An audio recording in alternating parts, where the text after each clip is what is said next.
कि वो जादुई या रहस्यमयी है, सिर्फ इसलिए कि बोध का अलग आयाम खुल गया है।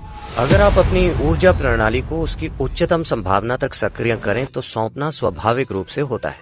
अगर आपके 84 चक्र सक्रिय हैं तो आपने बहुत सारी सीमाएं पार कर ली हैं जो आमतौर पर लोग सोचते हैं कि अति मानवीय।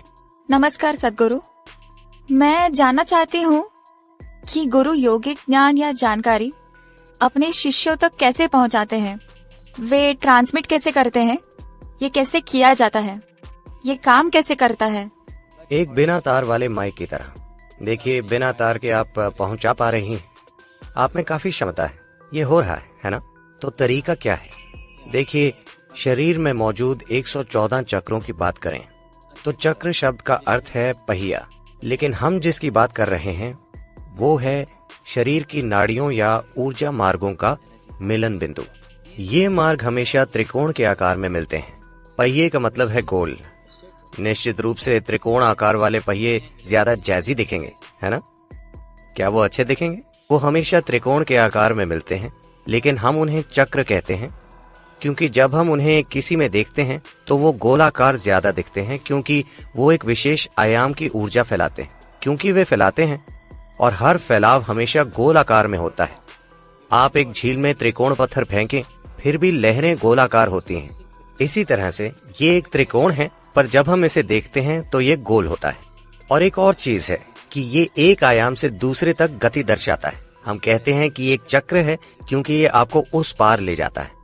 तो प्रणाली में 114 चक्र हैं। मुख्य चक्र, और भी चक्र हैं। मुख्य चक्र जिन पर काम किया जा सकता है वो 114 हैं। इन 114 में से 2 भौतिक शरीर के बाहर होते हैं, 112 शरीर में होते हैं। इन 112 में से 4 के बारे में ज्यादा कुछ नहीं करना होता, यानी अगर आप बाकी के चक्रों पर काम करें तो ये अपने आप जागरूक हो जाएंगे। इन पर काम करने के लिए प्रणाली की जरूरत नहीं।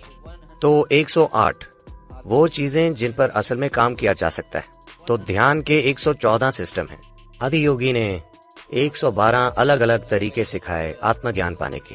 तो जब वो 7 ऋषियों, सप्त ऋषियों के साथ बैठे, वो बता रहे थे कि इंसानी मशीन काम कैसे करती है, और इन 114 में से 112 के बारे में उन्होंने बताया। 112 तरीके अपनी परम प्रकृति को पाने के। पार्वती, उनकी पत्नी, जो इस शिक्षण को देख रही थी, वो पहले ही आत्मज्ञान पा चुकी थी, पर अब वो देख रही थी, बस कार्यक्रम में बैठी थी। तो वो इसे देख रही थी और वो बोली कि और ज्यादा क्यों नहीं हो सकते, सिर्फ 112 क्यों हैं, और ज्यादा तरीके होने चाहिए। शिव पूरी तरह से अपने काम पर केंद्रित थे। जब पार्वती ने ये बोला तो उन्होंने बस नकार दिया। वो बोले और कोई तरीका नहीं है, बस 112 है। वो चिढ़ गईं कि इन 7 लोगों के सामने शिव ने उन्हें इस तरह से नकार दिया। तो वो बोली और ज्यादा तरीके होने चाहिए, शायद आप नहीं जानते।